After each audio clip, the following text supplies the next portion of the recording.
ఎందరో త్యాగమూర్తుల త్యాగఫలం ఆంధ్ర రాష్ట్రం. నేడు ఆంధ్రప్రదేశ్లో ప్రజలు సుఖ సంతోషాలుగా ఉన్నారా? ప్రస్తుతం ప్రజల మధ్య ఉన్న కులాల కుంపట్లు ఎవరి కోసం? చంద్రయాన్ రాకెట్ యుగంలో కూడా వర్ణ విభేదాలు దేనికి సంకేతాలు? రాజకీయ పార్టీల నేతలు ఏం చెప్తున్నారు? నేటి కాలంలో ప్రపంచాన్ని శాసించే మన యువత మేధాశక్తి ఏం కోరుకుంటుంది? తెలుసుకోవాలంటే ఆంధ్ర యువగలం. ప్రజల మాటే మా నోట.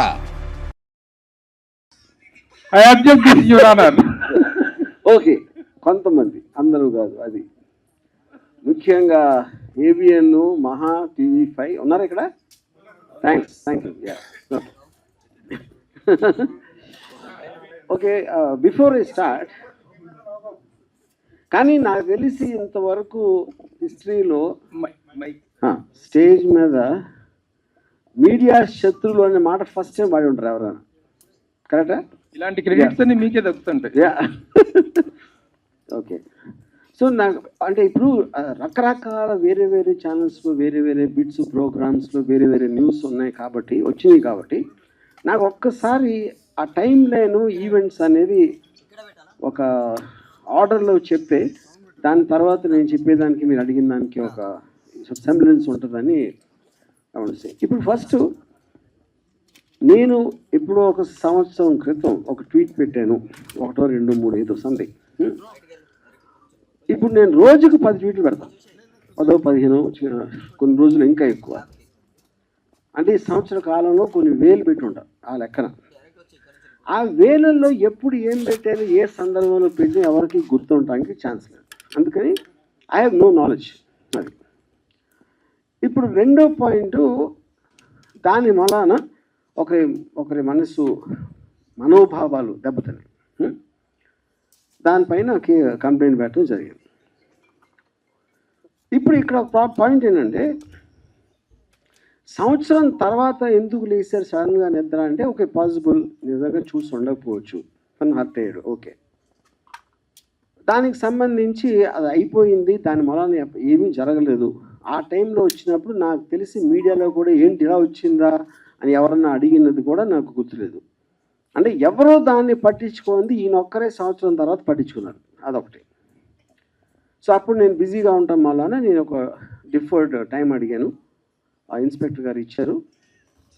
మళ్ళీ ఆ టైం వచ్చేసరికి ఇంకో విషయం ఏం జరిగిందంటే, 4-5 చోట్ల వేరే వేరే వాళ్ళు వేరే వేరే డిస్ట్రిక్ట్లో అదే కేసు పెట్టారు, సేమ్ థింగ్. సంవత్సరం తర్వాత 4-5 ఒకేసారి మేల్కొనడం ఏంటనేది ఆబ్వియస్గా ఒక సస్పిషియస్ నేచర్ అనిపించింది. ఇప్పుడు యాంటిసిపేటరీ బెయిల్ బై డెఫినేషన్ దానికి ఉన్న ప్రొవిజన్స్లో మీరు ఒక నార్మల్ ప్రొసీజర్ ప్రకారం జరగట్లేదు అని ఒక అనుమానం వచ్చినప్పుడు మీరు కోర్టుకి చెప్పి అప్పుడు కోర్టు డిసైడ్ చేస్తుంది, ఇది దానికి బెయిల్ ఇవ్వడానికి ఉందా లేదా, అసలు ప్రైమా ఫేసీ బట్టి దేని బట్టి వాట్ ఎవర్ లా పాయింట్స్ బట్టి.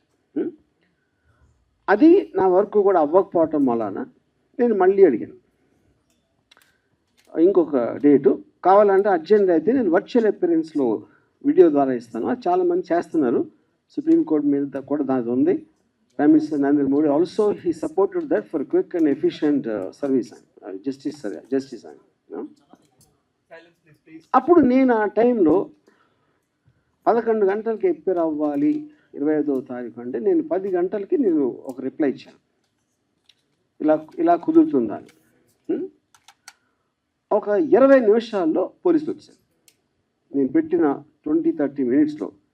అది కూడా మీడియాతో పాటు వచ్చారు. ఆ మీడియా ఎవరంటే ఏబిఎన్, మహా, మన గ్రేట్ TV5 వాళ్ళే అంటలేదు, ఇంకా వేరే వాళ్ళు కూడా వచ్చారు. ఆ టైంలో నేను లేను 10లో. అది కొంచెం సేపు ఉండి ఒక మేబీ 2-3 అవర్స్ వాళ్ళని వెళ్ళిపోయారు. ఇంతకు తప్ప ఇంకేమీ జరగలేదు. ఇది 25th ఎప్పుడైతే ఇది స్టార్ట్ అయిందో ఓపెనింగ్ సీక్వెన్స్ ఇది. మిగతా సినిమా అంతా మీడియా తీశారు. నన్ను సెంట్రల్ క్యారెక్టర్ పెట్టి వాళ్ళు స్క్రిప్ట్ రాసేసి ఏంటి దాంట్లో కొన్ని కీలక సన్నివేశాలు ఆర్జీబీ గోడ దగ్గర పారిపోయాడు, మంచం కింద దాక్కుంటాడు, లేకపోతే కోయంబత్తూరులో ఉన్నాడు, కేరళలో ఉన్నాడు, ఎక్కడ ఉన్నాడు, అక్కడ ఉన్నాడు. 6 టీములు గాలిస్తున్నాయి, జల్లెడ పడుతున్నాయి 8 హెడ్డింగ్స్. ఇప్పుడు నా క్వశ్చన్ ఏంటంటే, చాలా కామన్ సెన్సికల్ పాయింట్ దీంట్లో. ఇద్దరు పార్టీలు ఉన్నారు, ఒకళ్ళు అరెస్ట్ చేయడానికి వచ్చారు, ఒకళ్ళు అరెస్ట్ చేయాల్సి ఉంది. ఇప్పుడు దీంట్లో ఫస్ట్ అరెస్ట్ చేయడానికి వస్తే ఎవరైనా ఏం చేస్తారు, డెన్లో వస్తారు. అది నా ప్లేస్ కాబట్టి పోలీసులు వచ్చారా రాలేదు, అది ఓకే, వాళ్ళ కారణాలు వాళ్ళకు ఉండొచ్చు. వీళ్ళు అడిగారా ఎందుకు వెళ్ళట్లేదు లోపలికి అని అడగల. నేను ఇంతవరకు ఈ లాస్ట్ 7-8 రోజుల్లో ఒక పోలీస్ ఆఫీసర్ దీని గురించి మాట్లాడింది వెళ్ళదు. ఇలా అవుతుంది, ఇలా చేస్తున్నాం, టీములు ఫామ్ చేసాం, అన్ని కేసులు చెప్తారు కదా, క్రిమినల్ కేసులో ఇన్ని టీమ్స్ ఫలానా వాడిని ఎదుగుతున్నాయని వాళ్ళు చెప్పారా, చెప్పలా. నార్మల్ ఆస్పెక్ట్లో డెన్లోకి, లేకపోతే నాకు క్లోజ్ ఫ్రెండ్స్, నా పార్ట్నరు, నా ఫ్రెండు, నా ఫ్యామిలీ, మా సిస్టరు, వాళ్ళ దగ్గరికి వెళ్ళాలి. అక్కడ దొరకపోతేనే నెక్స్ట్ వైడింగ్ చేస్తారు. ఇవన్నీ వదిలేసి వైడింగ్ చేయడం అంటే అసలు ఏమన్నా అర్థం ఉందా? అది ఎవరు అర్థం? పోలీసులు కంప్లీట్ వాళ్ళు చెప్పలేదు మేము చేస్తున్నాం అని. స్క్రీన్ ప్లే, దర్శకత్వం, పాటలు, మాటలు, బ్యాక్గ్రౌండ్ మ్యూజిక్ అంతా చేసింది మీడియా. అప్పుడు దీంట్లో లార్జర్ పాయింట్ ఏంటంటే, నా కేసు ఒకసారి పక్కన పెడితే, నేను ఒక చిన్న ఎగ్జాంపుల్ ఇస్తాను. అరవింద్ వాలెస్ అని ఒక చాలా ఫేమస్ రైటరు ఆల్ మైటీ అని ఒక బుక్ రాశారు 70s, 1975లో. అదేంటంటే న్యూస్ పేపర్ ఇండస్ట్రీలో పర్టికులర్ న్యూస్ పేపర్ ఓనర్ తను, అన్ని పేపర్లకు ఒకే న్యూస్ వస్తాయి కదా, మన న్యూస్లో స్పెషాలిటీ ఉంటుంది, మన పేపర్లో ఒక యూనిక్నెస్ అనేది లేకపోతే మనది ఎందుకు ఎక్కువ కొంటారు అని ఒక ఆలోచనతోటి మన దగ్గరే ఉండాలి ఆ న్యూస్. అప్పుడు ఎలా అవుతాయి, మన దగ్గరే మనమే సృష్టించారు అని ఇన్సిడెంట్ క్రియేట్ చేసి ఆ ఒక్క పేపర్లోనే ఇన్సిడెంట్లు వచ్చాయి. ఇన్సిడెంట్ క్రియేట్ చేసింది కూడా ఇతనే. అది దీన్ని బేస్ చేసి అంతిమ తీర్పు అలాంటి కొన్ని సినిమాలు కూడా వచ్చినాయి ఆ టైంలో, ఆల్మైటీ బుక్ బేస్ చేసి. కానీ ఇప్పుడు ఒక ఎక్స్ట్రాడినరీ అడ్వాన్స్మెంట్ ఏమైపోయిందంటే, న్యూస్ సృష్టించగల ఉన్న న్యూస్ని మీరు వేరేగా చూపించారు. అది మనం ఇప్పుడు డెవలప్మెంట్ అయ్యింది అది. సో దానికి ఎగ్జాంపుల్ ఇందాక ఇచ్చాను అది. ఇప్పుడు కమింగ్ టు ద కేస్, ఇప్పుడు ఇది నా ఒక్కడిదే కాకుండా ఐ ఫీల్ ఇప్పుడు లా అనేది ఎప్పుడో సంవత్సరాల క్రితం ఎప్పుడు చేస్తారు. లాకి టెక్నాలజికల్ అడ్వాన్స్మెంట్కి, సోషల్ అడ్వాన్స్మెంట్కి ఆల్వేస్ ఒక చిన్న గ్యాప్ ఉంటుంది. ఆ గ్యాప్ ఎందుకు ఉంటుందంటే, మీరు సృష్టించినప్పుడు ఉన్న కండిషన్స్, టెక్నాలజీ వేరవ్వచ్చు. ఇప్పుడు అది మారిపోయింది కాబట్టి దాన్ని ఎలా కవర్ చేస్తుందని ఒక వేగ్నెస్ వచ్చేస్తుంది లాలో. సైబర్ దాంట్లో అది ప్రాబ్లం. సోషల్ మీడియా ఇప్పుడు వచ్చింది, లేకపోతే లైవ్ స్ట్రీమింగ్ ఇలాంటివి వచ్చినప్పుడు ఏ విధంగా దాన్ని ఎనాక్ట్ చేయడం అనేది చాలా కష్టమైపోతుంది. అది చెప్తాం. అప్పుడు ఎవరి దృష్టిలో ఇప్పుడు టూ మచ్ చేయకూడదు అని వింటాం మనం. టూ మచ్ అంటే ఏంటి అసలు? అదేమో డెఫినేషన్ ఉంటుందా? డిక్షనరీలో దొరకదు. ఎవరి దృష్టిలో టూ మచ్, ఆ టూ మచ్ని ఎలా మెజర్ చేస్తారు? టూ మచ్ ఇవన్నిటికీ ఆ డిఫరెన్స్ ఉంటుంది కదా ఇప్పుడు. ఎందుకంటే మనుషులు అన్నాక వేరే వేరే సెన్సిబిలిటీస్ ఉంటాయి, వేరే ఆలోచన దృక్పథం ఉంటుంది, వేరే ఐక్యూ లెవెల్స్ ఉంటాయి, ఎడ్యుకేషన్ లెవెల్ వేరు ఉంటుంది. అప్పుడు అందరికీ కామన్ చేసి ఇది టూ మచ్, అది 3 మచ్ అని చెప్తారు. ఇప్పుడు ఉదాహరణకి నేను 2 days బ్యాక్ ఒక మీమ్ పెట్టాను. డొనాల్డ్ ట్రంప్ కమలా హ్యారిస్కి షాపింగ్ చేస్తాడు, గుండెకేస్తాడు. అది నాకేమనిపించింది, నాకు వచ్చినప్పుడు ఆర్టిఫిషియల్ ఇంటెలిజెన్స్ జనరేటర్ ఇది ఎంత ఘోరంగా ఓడగొట్టాడు ఎలక్షన్లో అనేది దానికి ఒక ఆర్టిస్టిక్, ఒక కామికల్, క్యారికేచరిస్ ఎక్స్ప్రెషన్. ఇది నేను ట్విట్టర్లో పెడితే ఒకడు, ఏంట్రా డొనాల్డ్ ట్రంప్ మనోడు అంటున్నావు నువ్వు అంటాడు ఒకడు. ఇంకోడేమో అంటే స్త్రీ జాతి అంటే అంత నీచమైపోయిందా, స్త్రీకి గుండు కొట్టిస్తున్నావా అంటాడు ఒకడు. అంటే దీన్ని ఎందుకు ఇస్తున్నానంటే ఎగ్జాంపుల్, అన్ని రకాలుగా మీరు ఒకే దాన్ని అన్ని దుక్కుదాలతో చూడొచ్చు. అప్పుడు చేసినోడు, ఫార్వర్డ్ చేసినోడు, రిసీవ్ చేసుకున్నోడు ఎవరికి ఎలా ఎఫెక్ట్ అవుతుందో నిర్ణయిస్తారు. అప్పుడేంటి కార్టూన్ మీరు నవ్వించడానికి పెట్టారా ఏదో? అంటే ఇప్పుడు ఇప్పుడు సోషల్ మీడియాకి మెయిన్ స్ట్రీమ్ మీడియాకి డిఫరెన్స్ ఏంటి? సోషల్ మీడియాలో ఎవడెవడో చేస్తూ ఉంటారు, అప్పటికప్పుడు మూడు వచ్చింది, ఆ టైమ్స్ ఉండొచ్చు, లేకపోతే ఆడు ఆ టైంలో ఆడికి అర్థం అవ్వకుండా అవ్వచ్చు, ఇంకేం పని లేదు కాబట్టి ఏదో చేయటానికి పెట్టాడు. ఇలాంటి రకరకాలు ఉన్నాయి. It is not possible to దాన్ని రెగ్యులేట్ చేయటం అనేది ఎందుకు పాసిబుల్ కాదంటే వేలల్లో ఉంటాయి. కానీ డేంజరస్ ఏంటంటే సోషల్ మీడియా కన్నా ఎక్కువ main stream media. Main stream మీడియాకి ఒక పేరు ఉంటుంది, ఒక రిజిస్టర్డ్ కంపెనీ ఉంటుంది. అప్పుడేంటి ఇలా ఒక మంచి అంతా ఒక చిన్న బిల్డప్ ఇచ్చి వాళ్ళకి ఒక ఆఫీసు, స్టాఫ్, యూనిట్ అందరూ ఉంటారు కాబట్టి ఎంతో కొంత సీరియస్గా తీసుకోవాలి అనే ఒక సైకలాజికల్ ఫీలింగ్ ఉంటుంది సోషల్ మీడియాలో వచ్చిన పోస్ట్కి, మెయిన్ స్ట్రీమ్లోకి వచ్చిన న్యూస్కి. కానీ ఇప్పుడు ఏమవుతుందంటే, ఇప్పుడు మెయిన్ స్ట్రీమ్ మీడియాకి లెక్చర్ ఇచ్చే ఉద్దేశం నాకు కాదు, but I'm just trying to point out that point. అప్పుడు నేను నాకు లాలో ఉన్న ప్రొవిజన్స్ తోటి నేను ఒక రిప్లై పెట్టాను, ఇందాక మీరు చెప్పినట్టు. నాకు దానికి రిప్లై రాలా, ఫర్ వాట్ ఎవర్ రీజన్స్, ఆ రీజన్స్ నాకు తెలియదు, రిప్లై రావాలి. అప్పుడు నన్ను కోట్ చేస్తా, నా ఎదురు వస్తే తీస్తా, నాతో పెట్టుకుంటే నన్ను టచ్ చేసి చూడు అని నా మొహాన్ని పెట్టి నన్ను కోట్ చేయడం చేస్తున్నారు. ఇది మెయిన్ స్ట్రీమ్ మీడియా అని చెప్పేది. అంటే ఇప్పుడు దాని నుంచి ఏంటి, నన్ను కోట్ చేస్తున్నారు. అక్కడ లాలో ఏంటంటే, మీరు పెట్టిన దానికి ఏ ఉద్దేశంతో పెట్టారు అనేది ఒక చాలా కీలకమైన పాయింట్. అది intention of posting it and the motive behind it. ఇప్పుడు ఫర్ ఎగ్జాంపుల్ ఒక అమెరికాలో CNN and Fox News, CNN and Fox News ఇద్దరికి పడదు. They are very very opposite to each other. అక్కడ CNN హోస్ట్, ఫాక్స్ హోస్ట్ నలుగురు కూర్చొని మాట్లాడుతున్నారు అని ఒక AI జనరేటెడ్ వీడియో పెట్టాడు. అంటే వాడి ఉద్దేశం ఏంటి, ఏఐకి ఎంత పవర్ ఉందో చెప్పడానికి, ఇలాంటిది కూడా నిజంగా జరిగిందని చేసి చూపెట్టగలుగుతుంది అనేది పాయింట్ అది. కానీ మీరు అది చెప్పకుండా వీళ్ళందరూ కలిసిపోయింది సార్, వాళ్ళందరూ ఒకటే, అందరూ కలిసి మనం మోసం చేస్తున్నారు అని చెప్తే, అప్పుడు మీరు ఒక అబద్ధాన్ని నిజం చేయడానికి, ప్రూవ్ చేయడానికి ట్రై చేస్తున్నారు. అది డిఫరెన్స్. అప్పుడు మెయిన్ స్ట్రీమ్ మీడియాలో నాకు వచ్చి నన్ను టచ్ చేసి చూడు, బక్కెలు ఎరగొస్తా, నా మీద పెడితే అని నేను అన్నట్టు చూపిస్తే అదేంటి చాలామంది హెడ్లైన్ చూస్తారు, ఎవరు మిగతా వీడియో ఎవరు చూడరు. వాళ్ళు పెట్టేది కూడా అందుకే, అది కూడా వి అండర్స్టాండ్ దట్ యూనో. అప్పుడు mainstream media in a way అది తప్పని అంటే, మళ్ళీ సెకండ్ టైం చెప్తున్నా, it is actually more dangerous than social media. Social media ఎవడెవడో ఏదో వాగుతూ ఉంటాడు, ఎవరు పట్టించుకోలేదు. కానీ మీకు అలాంటి పేరు వచ్చినప్పుడు వస్తుంది. అది దానికి one of the biggest examples recent టైమ్స్లో నా కేసు. నేను హైదరాబాద్లో ఉన్నాను, డెన్లో ఉంటున్నాను అని 3 రోజులు చెప్తున్నాను. నేను లైవ్లో ఇంటర్వ్యూలు ఇస్తున్నాను, ఇది టీవీ ఛానల్స్కి వెళ్ళి. అయినా కూడా they are not stopping that. అదొకటి. నెక్స్ట్ ఏమంటున్నారు, ఎక్కడే ఉన్నావు ఇంకా పట్టుకోవట్లేదని పోలీసులు పట్టుకోని ఎప్పుడు చెప్పారు అసలు నీకు? అంతకన్నా జోక్ ఉంటుంది అన్నది. అసలు వాళ్ళు చెప్పలేదు, వారెంట్ ఉందని చెప్పలా, పట్టుకోవడానికి వచ్చామని చెప్పలేదు. ఇంకా పట్టుకోవట్లేదంటే గవర్నమెంట్ మారిన ఇప్పుడు కూడా పోలీస్ శాఖ వైసీపీగా పనిచేస్తాను అనమాట. అండ్ అది లేకపోతే నా ఫ్రెండ్స్ ఎవరో ప్రకాష్ రాజు లేకపోతే నాగార్జున వీళ్ళు నన్ను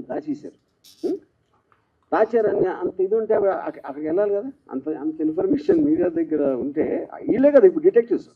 పోలీస్ శాఖ డిటెక్టివ్స్ అనేది మీనింగ్లెస్ ఇవాళ రోజుల్లో. Media is the detective. Media detection ఎక్కడ చేస్తుంది, వాళ్ళ మైండ్లో చేస్తుంది.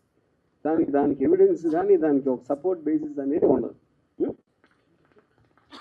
కానీ నా ఫీలింగ్ ఏంటంటే, ఎంత చేసినా సోషల్ మీడియాలో ఒక లాలో ఒక ఆస్పెక్ట్ ఉంది.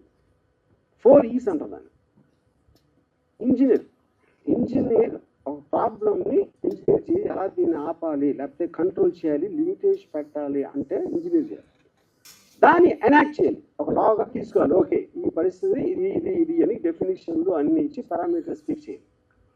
దాని తర్వాత ఎడ్యుకేట్, ప్రజలకు చెప్పాలి. ఓకే, ఇంతవరకు మీరు చేశారు, కానీ ఈ రోజు నుంచి ఇలాంటివి వస్తాయి, ఇలా వస్తాయి. That is what call education.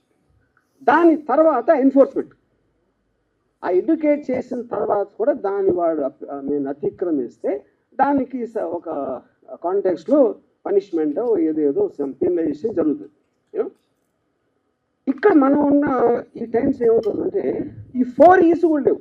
అది ఎవరు ఎంతసేపు సోషల్ మీడియా టూ మచ్ అయిపోతుందండి, మరీ కొంచెం మితిమీరిపోతుంది అని అంటున్నారు, కానీ అది ఎలా ఆపాలనే ఆలోచన కూడా ఎవరు చేయట్లా కూర్చొని.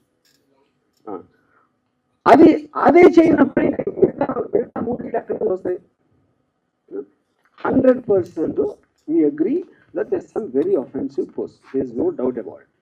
Offensive నా దృష్టిలో ఒకటి వచ్చి మీ దృష్టిలో ఒకటి, అది కూడా we agree. కానీ ఫ్రీ సొసైటీలో బై డెఫినేషన్ మీకు టాలరేషన్ ఉండాలి, లేకపోతే ఫ్రీ సొసైటీ అవ్వదు. నా అభిప్రాయం అనేది నాకు చెప్పినప్పుడు మీ అభిప్రాయాన్ని కూడా నేను అదే దాంట్లో తీసుకునే స్పిరిట్ ఉండాలి. నా అభిప్రాయం కరెక్ట్ అన్నప్పుడు ఫ్రీ సొసైటీ ఎలా అవుతుంది? So that is one point. అప్పుడేంటి, ఒక జోక్ అనేది ఇంకొకరిని అఫెండ్ చేస్తేనే వస్తుంది జోక్, లేకపోతే జోక్ ఎట్లా అవుతుంది? కార్టూన్ చూశాను, అది ఈనాడా ఎక్కడైనా సరే, కార్టూన్ అనేది ఇంకొకరిని గేమ్ చేయకుండా, ఇంకొకరితో గురించి వ్యంగ్యంగా మాట్లాడకుండా, ఇంకొకరి గురించి స్ట్రాంగ్గా మాట్లాడకుండా ఉంటే కార్టూన్ అనేది ఎగ్జిస్టెన్స్ లేదు ఫస్ట్.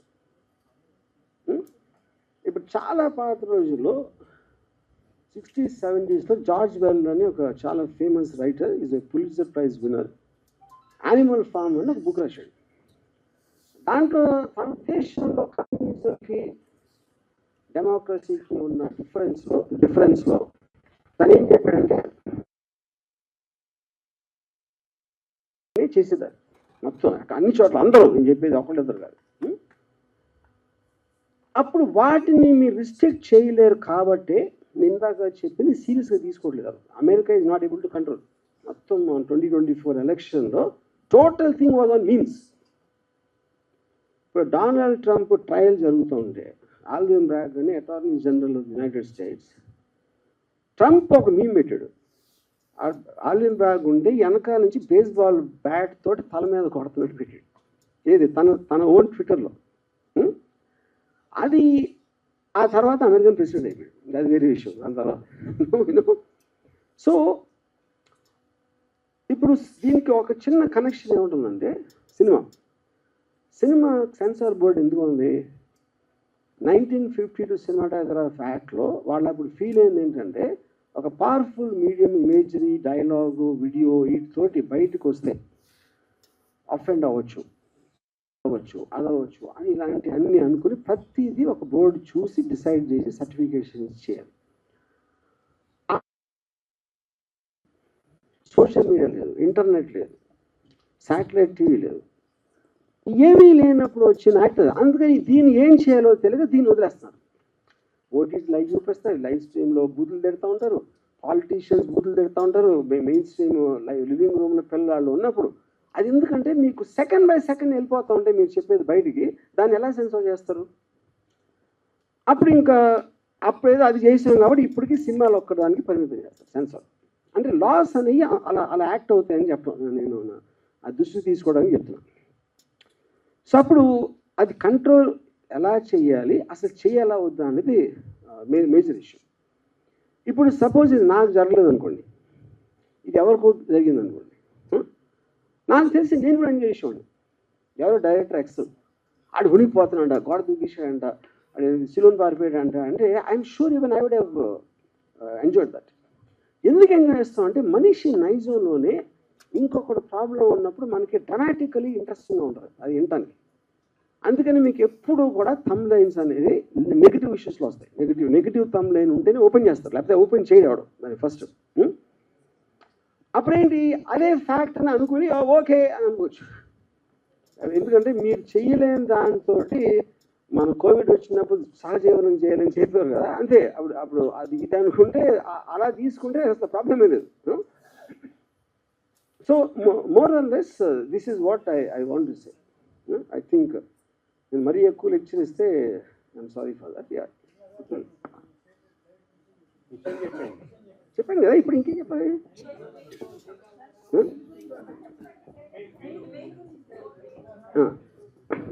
కాదండి, ఇప్పుడే బెయిల్ ఏ పరిస్థితుల్లో వేస్తారు అని చెప్పారు ఆల్రెడీ. అది వినలేదా మీరు? బెయిల్ అనేది ఇంతమంది ఒకేసారి మేల్కొని అన్ని డిస్ట్రిక్షన్స్లో వెళ్తున్నారు కాబట్టి దాని మీద నాకు ఒక సస్పిషన్ వచ్చి అది కోర్టు ద్వారా క్లారిటీ తీసుకోవటానికి ఆల్ యాంటిసిపేటరీ బెయిల్స్ అన్ని చేస్తారు. సార్ మీరు కూర్చుంటే కంఫర్టబుల్ గా ఉంటుంది మైక్ పట్టుకోవడానికి. మీరు కిందకి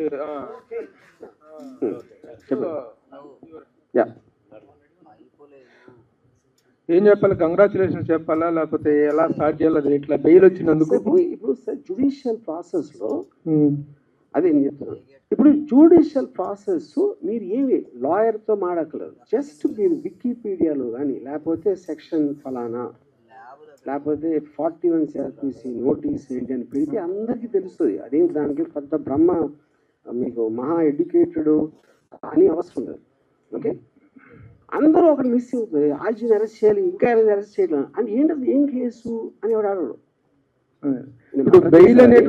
మర్డర్ కేసా లేకపోతే కిడ్నాపింగ్ కేసా, ఏం కేసు అసలు అది కదా మెయిన్ డిస్ప్యూట్. అది మీరు ఒక్కసారి అది మీరు దాని మీద ఫోకస్ పెడితే మీకు ఫస్ట్ ఏం అర్థం అవుతుంది, రోజుకి 500 చూస్తున్నాం కదా ఇలాంటి మీమ్స్, అందరూ చేస్తారు కదా మొత్తం దేశం అంతా, ఇదేంటి అంత స్పెషల్ అని అడుగుతారు కదా. అది అడగకుండా ఉంటే అరెస్ట్ అరెస్ట్ అరెస్ట్ అరెస్ట్ అంటే ఎలాగా? ఇప్పుడు బెయిల్ పూర్తి స్థాయిలో వచ్చింది, సోమవారానికి వాయిదా వేశారు కదా. అది జ్యుడిషియల్ ప్రాసెస్లో ఇంటరిమ్ బెయిల్ ఇస్తారు ఒక డేట్కి, దాని తర్వాత ఎక్స్టెండ్ చేస్తారు, లేకపోతే ఇంకోటి ఇస్తారు, లేకపోతే ఇంకోటి ఏదో వేరే పిటిషన్స్ అన్నీ చేస్తున్నాం. అదంతా డ్యూ ప్రాసెస్. ఆ డ్యూ ప్రాసెస్ అనేది ప్రతి దాంట్లో ఉంటుంది. కానీ మెయిన్ పాయింట్ ఎక్కడండి, నేను యాంటిసిపేటరీ బెయిల్ ఇస్తున్న రీజన్ ఆల్రెడీ చెప్పాను. కానీ ముఖ్య రీజన్ ఏంటంటే పోలీసు ఇంతవరకు చెప్పలా నేను అరెస్ట్ చేస్తానని, అరెస్ట్ చేయబోతున్నామని చెప్పలా. అది మెయిన్ పాయింట్ నేను చెప్పేది. అది మీరు అవాయిడ్ చేసేసి మేము మొదట అరెస్ట్ అరెస్ట్ అరెస్ట్ అంటున్నారు. అది ఇప్పుడు మీకు హెల్ప్గా నిలబడింది ఇండియన్ జ్యుడిషియరీనా, లేకపోతే గతంలో ఒకసారి వ్యూహం సినిమా రిలీజ్ అప్పుడు, ఒక్క నిమిషం సార్, వ్యూహం సినిమా రిలీజ్ అప్పుడు ఎలా మీరు సెన్సార్ మేనేజ్ చేశారు, ఎలా హౌ ఇప్పుడు కమ్ అవుట్ ఆఫ్ దిస్ అని అడిగితే దావూద్ ఇబ్రహీం హెల్ప్ చేశాడని చెప్పారు మీరు. ఇప్పుడు ఎవరు హెల్ప్ చేశారు అంటే ఇప్పుడు దావూద్ ఇబ్రహీం హెల్ప్ చేశాడని మీరు నమ్మారు? అది జోక్ అని కూడా తెలియదు. ఇప్పుడు కూడా చెప్పాను. ఇప్పుడు ఫర్ ఎగ్జాంపుల్ డ్యూ ప్రాసెస్లో దానికి ఉన్న సెక్షన్స్, దానికి ఉన్న ఎలిమెంటు, ఇప్పుడు ఒకటి ఏదైనా జరిగినప్పుడు సపోజ్ ఆ ట్వీట్ ఉందనుకోండి, దానికి ఒక యాక్షన్ జరగాల. మీరు చెప్పి నేను మిమ్మల్ని ఇప్పుడు చెప్పాను ఫలానా వాడిని కొట్టమని చెప్పాను, నేను చెప్పాను అంతే. మీరు కొట్టి ఏం చేస్తారు, ఆర్జీవీ చెప్పాను అంటారు. ఆర్జీవీ చెప్పినందుకు కొడితే అది నాకు దాని నుంచి డైరెక్ట్గా మీరు ఒక లాభం అనేది ప్రూవ్ చేయలేకపోతే నేను చెప్పినా కూడా that won't become an offence. Okay, so ఇప్పుడు 1 year బ్యాక్ నేను పెట్టిన ఏదైతే చెప్తున్నారో అది దాని వలన ఏం జరిగింది అసలు, ఇంత 1 yearలో ఏం జరిగింది ఒకటి. రెండోది, ఆ రోజున ఈయనంటే ఇప్పుడు నిద్రలేసాడు పెట్టినాడు, ఆ రోజున ఉన్న మెయిన్ స్ట్రీమ్ మీడియా ఇంక్లూడింగ్ వాళ్ళతో ప్రోలో ఉన్నా కూడా వాళ్ళు ఏదైనా అనుకున్నారో దాని గురించి అనుకోవాలి. ఎందుకు అనుకోలేదంటే వాళ్ళు చేస్తారు, అదే చేస్తారు, ప్రోగ్రామ్స్ చేస్తారు. ఏది డూపులు పెట్టి, ఇది పెట్టి, క్యారికేచర్స్ పెట్టి, కార్టూన్స్ పెట్టి, పొలిటికల్ లీడర్స్ని కానీ సెలబ్రిటీస్ని కానీ ఎవరినైనా కంటిన్యూస్గా మీరు కార్టూనిష్గా చేయటం అనేది it's a culture in the whole world, in a free world. Yeah Ajeev గారు, అయితే 1 year బ్యాక్ జరిగిన దానికి కేసులు పెట్టడం ఏంటని మీరు అడిగారు. లాస్ట్ 5 yearsలో కూడా మీరు సినిమాలు తీశారు, ఈ గవర్నమెంట్ మారిన తర్వాత మానేశారు. ఎవరికి టైం వచ్చినప్పుడు వాళ్ళు నడిపిస్తారని ఎందుకు అనుకోవట్లే మీరు? ఎవరికి టైం వచ్చినప్పుడు వాళ్ళు నడిపిస్తారంటే ఏం నడిపిస్తారు అంటే మీరు పొలిటికల్ మూవీస్ చేయనన్నారు కదా, ఇప్పుడు కూడా చెయ్యొచ్చు కదా. ఎందుకు చేయాలి? మూవీస్ చేయడానికి నా రీజన్, అప్పుడు భయపడ్డారు అనుకోవచ్చు కదా దాన్ని. నేను చెప్పింది ఎప్పుడు వ్యూహం రిలీజ్ అవ్వక ముందు చెప్పాను, నేను ఇంకా పొలిటికల్ మూవీస్ చేయను. ఎందుకు చేయని చెప్పానంటే నాకు ఆ సెన్సార్ డీలర్స్ అంత చిరాకేసింది. అది ఇది అన్ని చెప్పి నా మొత్తం టైము 1 year వేస్ట్ అయిపోయింది దాంట్లో, దాని మూలాలు. ఆ విధంగా నా డెసిషన్ తీసుకున్నాను, అది నేను చెప్పింది. సో మీడియా గురించి మాట్లాడారు కదా, సెన్సార్ సినిమాలకు ఉన్నట్లే మీడియాకు కూడా ఉండాలి అని చెప్పి. ఉండాలి అని చెప్పలేదు, ఉంటే బాగుంటుంది. పోనీ కుదరదు, ఎందుకంటే మీకు బట్ ఎవరు టెలికాస్ట్ చేసింది వాళ్ళకి డేటాబేస్ లో రికార్డ్ అయ్యి ఉంటుంది. మీ మీద ఆరోపణలు చేశారు, లేకపోతే మీ బొమ్మలు ఇలా కార్టూన్ రూపంలో వేశారని చాలా చెప్పారు కదా. సో దాని మీద మీరు కేసు ఫైల్ చేసుకోవచ్చు కదా, మీకు స్కోప్ ఉంది కదా, నాకు అవమానం జరిగింది అని. నాకు టైం లేదు, ఎందుకంటే నేను బతికేది ఎవడో నా మీద అన్నాడు, ఆడేదో అన్నాడు అని వాడి వెనకాల పట్టలో నా టైం నేను వేస్ట్ చేసుకోను, నేను అది చెప్పేది. అందుకని you have to leave it. అదేమి దాన్ని సీరియస్గా తీసుకోకూడదు, తీసుకోవాలని చెప్పట్లేదు నేను. ఎందుకంటే we have become a part of that eco system in the social media. దాని నుంచి ఎవరు బయటపడలేరు. అప్పుడేంటి, అది మనం ఏం చేయలేం కాబట్టి దాంతోపాటు we have to adapt to it. అది నేను చెప్పింది. వర్మ గారు, ఈ మొత్తం ఎపిసోడ్ అంతా కూడా మిమ్మల్ని బాగా డిస్టర్బ్ చేసినట్టుంది. సో ఇప్పుడు ఇదేంటంటే అది నేను ఎలా ఉన్నాను అనేది మీ దృష్టిలో ఫీల్ అవుతుంది. ఇప్పుడు ఫర్ ఎగ్జాంపుల్ నేను ఒక చిన్న ఎగ్జాంపుల్ వేస్తాను. నాగార్జున ఒక చెట్టు దగ్గర అనుకున్న స్టేజ్లో చెట్టు ఉంది, చాలాసార్లు అక్కడ కూర్చున్నాడు. నాగార్జునకి ఏదైనా హిట్ వచ్చినప్పుడు ఏమన్నారంటే కొంచెం తేజస్సు స్పెషల్గా ఉంటాడు, అందుకని చూడండి ఎంత అలా అని చెప్పారు. ఫ్లాప్ వస్తే దిగాలుగా కూర్చున్నాడండి, అది ఎవరు వెళ్ళట్లేదేమో పాపం అనేవారు. ఇంకో దాంట్లో చేస్తే ఇంకో దాంట్లో. సో ఎప్పుడన్నా ఎవరు ఎలా ఫీల్ అవుతారని వాళ్ళు చూసిన దృష్టి పెట్టి ఉంటారు. ఇంకొక ఎగ్జాంపుల్ ఇస్తాను. రితిక్ రోషన్ సూపర్ స్టార్ అయినప్పుడు మన ఫస్ట్ టైం ముగ్గురు ముస్లింలు, ఆమిర్, సల్మాన్, షారుఖ్ పెద్ద హీరోలు, ఇప్పుడు మన హిందూ కూడా వచ్చాడని ఒక చిన్న టాక్ వచ్చింది 2001లో, బ్యాక్ ఇన్ 2000. అప్పుడు రితిక్ రోషన్ ఫిల్మ్ఫేర్కి డాన్స్ చేస్తూ ఉంటే షారుఖ్ వచ్చాడు గెస్ట్గా. వీళ్ళందరూ షారుఖ్ మొహం మీద కెమెరా పెట్టి చూడండి ఇక్కడ నవ్వట్లేదు, లోపల కుమిలిపోతున్నాడు, అదేమో ఇదేమో ఇది అంతే. ఎవరు అనుకో షారుఖ్ ఏమనుకుంటే ఎవరికి తెలియదు అసలు అక్కడ. అప్పుడు ఏంటంటే నేను ఎలా ఉన్నాను అనుకుంటే మీకు ఆనందం అనిపిస్తుందో అది మీరు అనుకోండి, అది ఈజీ కదా. వర్మ గారు, అంటే మీరు ఎలా ఉన్నారో మేము ఏమనుకుంటున్నాను అని పక్కన పెడితే, సో ఫస్ట్ టైం అరెస్ట్కి సంబంధించి వర్మ భయపడ్డాడు, అంటే పారిపోలేదనేది మీరు స్టేట్మెంట్ ఇచ్చారు, భయపడ్డారు, అందుకే యాంటిసిపేట్ వేలేసాడు. ఏంటో తెలుసుకోవడానికి వేలేసాడా లేదా భయపడి వేలేసాడా? పోలీసులు అరెస్ట్ చేస్తారు ఏం చెప్పలేదు మీడియాకు, అందుకోసమే పోలీసులు వచ్చింది దేనికోసమో తెలియదు, కానీ మీడియా అరెస్ట్ అనేది ఒక ప్రాపగండా సృష్టించింది అనేది వర్మ మాట. కానీ దాని వెనకాల భయపడి యాంటిసిపేటరీ బెయిల్ వేశారు వర్మ అనేది ఒక మాట. సో దీనికి సమాధానం ఏంటి? నీకు తెలుగు రాదో, నీకు బుర్ర లేదు నాకు తెలియట్లా. నేను రాగానే ఇది ఒక్కటే చెప్పా, ఫస్ట్ మొత్తం పోసు కూర్చున్నట్టు జరిగింది, నా కారణం ఏంటి అని చెప్పాక మళ్ళీ అడిగితే ఏంటి నేను చెప్పేది? యాంటిసిపేటరీ బెయిల్ రీజన్ చెప్పాను, అక్కడ జరిగింది ఏంటో చెప్పాను, పోలీసులు ఇంతవరకు నా టచ్లో కూడా రాలేదని చెప్పాను, 10లోకి రాలేదని చెప్పాను. మళ్ళీ అది అడిగితే ఏం చేయలేను? నోటీస్కి రిప్లై ఇచ్చని చెప్పాను కదండి.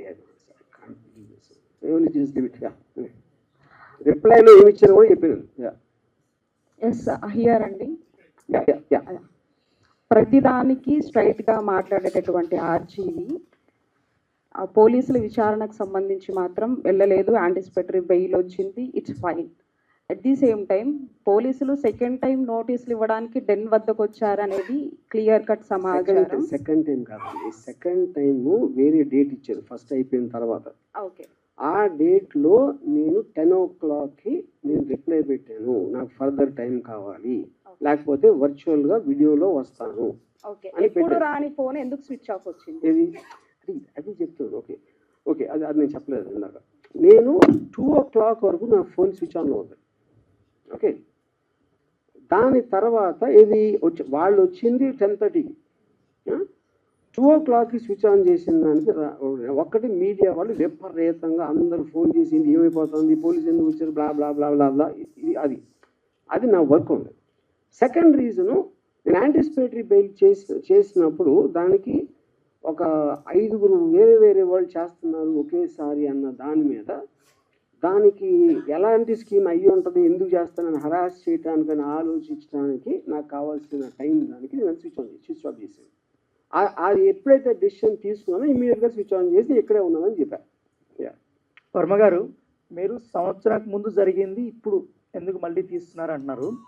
సంవత్సరానికి ముందు మీరు వేసినటువంటి పోస్టులు, మీ అకౌంట్ నుంచి వచ్చినటువంటి పోస్టులు, తర్వాత వచ్చినటువంటి సినిమాలకు సంబంధించి అప్పుడు పవన్ కళ్యాణ్ ఉద్దేశించి మీరు చేసినటువంటి కొన్ని వ్యాఖ్యలు, అప్పుడు జనసేన వాళ్ళు రియాక్ట్ అయ్యారు, కొంతమంది పోలీస్ స్టేషన్ దగ్గర కూడా కంప్లైంట్ ఇచ్చారు. బట్ ఏమంటే అప్పుడున్నటువంటి గవర్నమెంట్ ఆ కంప్లైంట్లు తీసుకోలేదు. బట్ ఇప్పుడు ఎందుకు ఈ కంప్లైంట్లు తీసుకున్నారు? అది నాకు ఎలా తెలుస్తుంది? మీరు స్పెసిఫిక్గా చెప్పకపోతే. అది ఫస్ట్ ఆఫ్ ఆల్ గవర్నమెంట్ మీడియాలో అన్నిట్లోనే వచ్చింది, మీ వ్యాఖ్యలు అన్నీ వచ్చాయి. ఎక్కడ కాదు వచ్చింది, డిబేటబుల్ డిబేట్స్ కూడా జరిగాయి సార్. మీరు చేసిన ప్రతి ఒక్క ఆ కేసు చెప్పండి. ఎగ్జాక్ట్ గా నేను అదే చెప్తున్నా. మీరు పెట్టినటువంటి 3 గాడిదలకి ఆ ఫోటోలు పెట్టారు కదా, మూడు ఫోటోలు. అదేను వ్యూహం సినిమాలో పవన్ కళ్యాణ్ పోలినటువంటి వ్యక్తి పెట్టి అక్కడ ఉన్నటువంటి సందేశాలు కానీ వ్యాఖ్యలు కానీ వాటి మీద జనసేన వాళ్ళు మీ డెన్ దగ్గరకు వచ్చారు, మీ పైన ఆరోపణలు చేశారు, ఆరోపణలు కాదు, అరిశారు. తర్వాత మీరు కూడా ప్రెస్ మీట్లు పెట్టారు. వాళ్ళు కేసులు పెట్టినా కూడా కేసులు తీసుకోలేదు అప్పుడు ప్రభుత్వం. నేను అదే అంటున్నా, ఆ కేసు ఎక్కడ పెట్టారు నాకు ఎట్లా తెలుసు? ఆంధ్రాలో విజయవాడలో పెట్టారు. వచ్చి అరిసింది డెన్ దగ్గర. ఎక్కడ పెట్టారు కేసు చెప్పండి, ఏ స్టేషన్ లో చెప్పి పెట్టారు? పంజాగుట్లో కూడా కేసులు పెట్టారు, బట్ తీసుకోలేదు అప్పుడు. నేను అదే అడుగుతున్నా, పంజాగుట్ ఎలా పెడతాయి అంటే ఎలా, నా జ్యూరిస్డిక్షన్ అనా? అభిమానులు మనోభావాలు దెబ్బతిన్న తర్వాత అది ఓకే. నేనేమంటున్నానంటే పోలీసు కేసు తీసుకోకపోతే నేనే ట్రాన్స్ఫర్ చేస్తాను దానికి. Police department is different. నాకు సంబంధం లేదు, I'm film maker. Yeah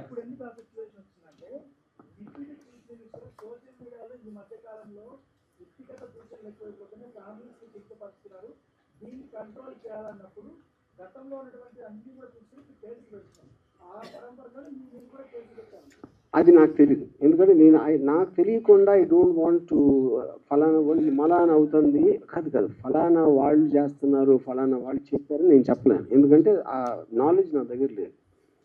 sir Madhu from మహాని sir, ఇక్కడ ఉన్నాను. ఈ మధ్య ఏపీలో అరెస్ట్ అవుతున్న కేసుల్లో చాలా మంది జైలుకి వెళ్తున్నారు కదా, వాళ్ళు ఏమంటున్నారు అంటే మాకు గుర్తు లేదు, మర్చిపోయాము ఇలా చెప్తున్నారు. సో ఇప్పుడు మీరు ఆ 2 వాడకుండా ఆన్సర్ చెప్తారని చూస్తున్నారు. అరే నేను అదే అండి, first of all A case, ఆ కేసు డీటెయిల్స్ చెప్తేనే కదా. మద్దిపాడు పోలీస్ స్టేషన్ ఒకటి. మద్దిపాడు కాదు, ఇందాక మీరు చెప్పారు కదా ఇలా చెప్తున్నారు. ఆ క్వశ్చన్ నాది కాదు సార్, ఇది వేరు. నేను టోటల్ గా నేను అనే కేసు వేరు, నా క్వశ్చన్ వేరు. మద్దిపాడు పోలీసులు ఆర్జీవీ డెన్ దగ్గరికి వచ్చిన తర్వాత 2 days మీరు కనిపించలేదు సార్. సినిమా షూటింగ్ 2 days అని ఎలా చెప్తున్నారు? మీరు కనిపించలేదు. వాళ్ళు ఉన్నది 2 గంటలు, ఇప్పుడే చెప్పా 3 సార్లు. ఒక 2 days బ్యాక్ వరకు కూడా మద్దిపాడు పోలీసులు హైదరాబాద్ లో ఉన్నారు సార్. అక్కడ మీరు చెప్పారా?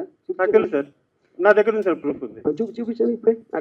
ఆయన పేరు నోట్ చేసుకోండి. నా పేరు మధు సార్, మహాన్యూస్ లో పనిచేస్తాను. మీరు పోలీస్ ఆఫీసర్ 2 రోజుల నుంచి మేము గాలిస్తున్నాం అన్న వీడియో మీరు చూపిస్తే కనుక సార్ నేను మీకు ₹1,00,000 ఇస్తాను ఇమీడియట్ గా. చూసుకోండి రండి సార్. ప్రెస్ మీట్ అయిపోయిన తర్వాత మీకు ఆడియో వినిపిస్తాను సార్. ఆడియో ఎవడన్నా మాట్లాడు, నాకు పోలీస్ ఆఫీసర్ వీడియోలో చెప్పింది చూపించండి. ఆడియో లేదు మీకెందుకు మాట్లాడారు? ఇప్పుడు ఒకటి ఇవన్నీ అనవసరం సార్, నేను ఒకటే చెప్తున్నాను. సింపుల్ గా ఇది నాన్ సెన్స్ అనకండి సార్, ఎందుకంటే క్వశ్చన్ మేము అడగాలి, మీరు ఆన్సర్ చెప్పాలి. నాన్ సెన్స్ చెప్పట్లేదా? నేను చెప్పట్లేదు కాదు, ఇక్కడ కూర్చుని మీరు వాళ్ళు చెప్పారు 2 రోజులు ఉన్నారన్నారు. 2 రోజులు 2 రోజులు కాదు, 3 రోజులు సార్, 1 day వాట్ ఎవర్. నేను ప్రూఫ్ అడుగుతున్నా. అదే సార్ నేను అడిగింది. పోలీసులు చూపించకుండా ఊరికని మాట్లాడద్దు, అది నేను చెప్పేది. ఓకే, సినిమా షూటింగ్ అని చెప్పారు కదా సార్, సినిమా షూటింగ్కి వెళ్ళామని చెప్పారు. ఏ సినిమా సార్? మీకు ఎందుకు చెప్పాలండి ఇప్పుడు? ఎందుకని నువ్వు పోలీస్ మీరు పిలిచారు కాబట్టి మేము వచ్చాం sir. I don't want to talk. మీ సమాధానం లేనప్పుడు ఇంక ఇలా నేను చెప్పను. ఇప్పుడు ఒకటే నేను ఇందాక ఒక చాలా ఇంపార్టెంట్ పాయింట్ చెప్పాను. 2 people ఆర్ మోస్ట్ ఇంపార్టెంట్ ఇక్కడ. పోలీసులకి they have every right to ask. ఏం అడగాలి? ఎక్కడ ఉన్నాడు రామ్మోహన్? ఇక్కడ లేడు, షూటింగ్లో ఉన్నాడు. ఏ షూటింగ్ అని అడిగారా? అడగల. ఎక్కడ ఏ ప్రాంతంలో జరుగుతుంది అన్నారా? అడగల. అరెస్ట్ చేయడానికి వచ్చాం అన్నారా? అనలేదు. మేము గాలింపు పెడుతున్నాం అన్నారా? అనలేదు. ఈ 4 ఏదన్నా వాళ్ళు అన్నది చూపిస్తే అప్పుడు మాట్లాడు. చేతగాని తను కానీ వాళ్ళు చెప్పలేదండి, అరెస్ట్ చేయడానికి వచ్చామని చెప్పలేదండి. చేతగాని వాళ్ళు ఎందుకు వచ్చారో మీరు వాళ్ళని అడుగుతారా, నన్ను అడుగుతారా? అట్లా కాదండి సరే, ఓకే వదిలేసేయండి. మామూలుగా ఇన్ జనరల్ గా పోలీసులు అనేటువంటి వాళ్ళు మన ఇళ్ళ మీద కానీ ఎక్కడికైనా వచ్చినట్లయితే అది చాలా ప్రెస్టేజ్కి వచ్చింది. ప్రతి ఒక్కళ్ళు కూడాను అవమానపడతారు, పోలీసులు వచ్చారు వాళ్ళ ఇంటికి అని. మీ ఆఫీస్ ముందు ఒక 4 గంటలు దాదాపు 2 గంటలో 4 గంటలో మీ ఇంటి ముందుకు వచ్చేసి వాళ్ళ ఆఫీస్ ముందుకు వచ్చేసినప్పుడు మీరు ఎందుకు వచ్చారు, నా పరువు తీసే హక్కు మీకేముంది అనేటువంటిది మీరేమైనా చేశారా? మీరేమైనా దానికి నేను చెప్తున్నా అది కమ్యూనికేషన్ జరిగిందని చెప్పాను కదా. ఆల్రెడీ నాకు వాళ్ళు వచ్చి నోటీస్ ఇచ్చారు కదా, మా ఇద్దరి మధ్య నా కమ్యూనికేషన్ ఉంది కదా. ఆ రోజు నుంచి ఇంతవరకు 1 ట్వీట్ కూడా పెట్టలేదు.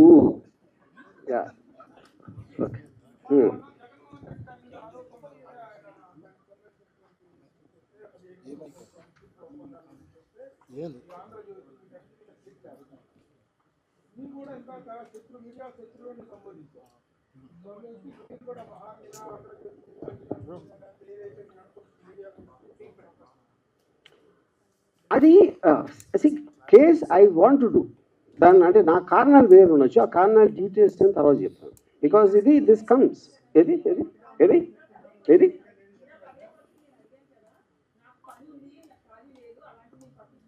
అవును. ఇప్పుడు నాకు అసలు పని లేదు, టైం లేదండి నాకు. అదే వేరే నేను వచ్చేది మీకు కేసు వేయటాను కదా, నాకు ఏం అవసరం అది రావడానికి ఛాన్స్ లేదండి. ఎందుకంటే సోషల్ మీడియా అనేది విపరీతంగా విస్తరించిపోయింది. వేలు మీద ఎలా పెడతారు మీరు? అసలు ఎలా పాసిబుల్? అది ఎవ్వరు చేయలేరు కూడా.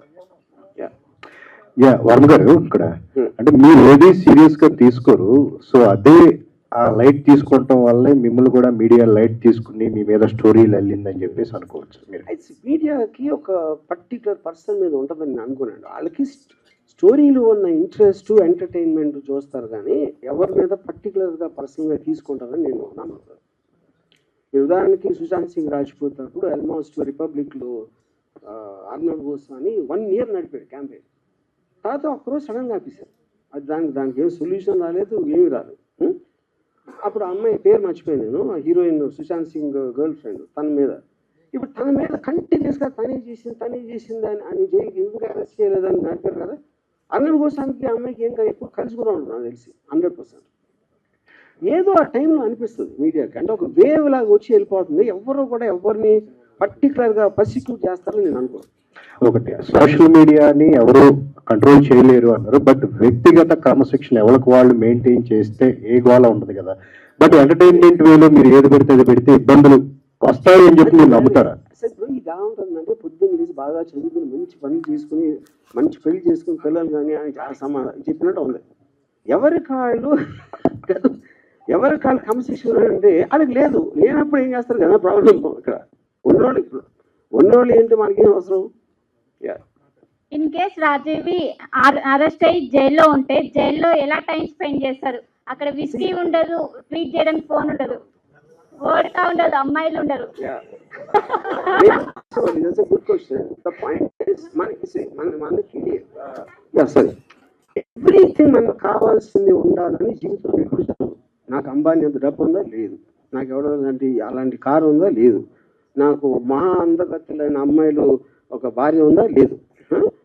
అప్పుడు మనకు ఉన్న దాంతోనే మనం సరిపెట్టుకుంటాం. ఎప్పుడైనా అందులో సడన్గా కోవిడ్ వస్తుంది, దానికి సరిపెట్టుకోవాలి. ఇంకోటి ఏదో వస్తుంది, దానికి సరిపెట్టుకోవాలి. అలాగే అప్పుడు ఈ కేసు అన్నీ ఏదన్నా నాకు అలాంటి పరిస్థితి వస్తే నేను ఎప్పుడు అడాప్ట్ అవుతాను. నా లైఫ్లో నాకున్న నేచరు అడాప్ట్ అవుతాను. అప్పుడు నేను అక్కడ క్రిమినల్స్తో కలిసి నెక్స్ట్ 1 year సంబంధించి 4-5 కథలు రెడీ చేసుకొని వస్తాను. సార్, ఇప్పుడు ఏ సంఘటన జరిగినా సరే దాని మీద ఒక సినిమా తీసేస్తారు. ఈ 10 రోజుల నుంచి జరిగిన దాని మీద ఏమన్నా ఒక సినిమా తీసే ఆలోచన ఉందా? సార్, ఇప్పుడు you take that first of all అది అంటే వాళ్ళు ఎవరైతే మీరు పేర్లు చెప్పారో వాళ్ళు మాట్లాడుతున్నది కేసు కాదు కూడా నాకు తెలియదు. ఎందుకంటే అది రెటారిక్ కింద వస్తుంది నాకు తెలిసి. అంటే ఒక ఫర్ ఎగ్జాంపుల్, నన్ను చంపితే ₹1,00,00,000 ఇస్తాను ఒక ఆయన ఎవడో అన్నాడు, నా పేరు మర్చిపోయాను. ఇప్పుడు అంత డైరెక్ట్గా కాంట్రాక్ట్ కిల్లింగ్ మర్డర్ చేయమని ఆఫర్ ఇచ్చిన అతని మీద కేసు ఏముంది? Complaint, but nothing happen. ఎందుకంటే టీవీలో కూర్చుని చెప్పటానికి ఏ భాష, వాళ్ళ భాష ఎవరు వాడట్లేదు, బూత్ మాటలు ప్రతి లీడర్ వాడుతున్నాడు. మినిస్టర్ పోస్ట్లో ఉన్నవాళ్ళు వార్తలు బూతులు మాట్లాడు, పోలీసులను తిడతారు, వాళ్ళని చేస్తారు.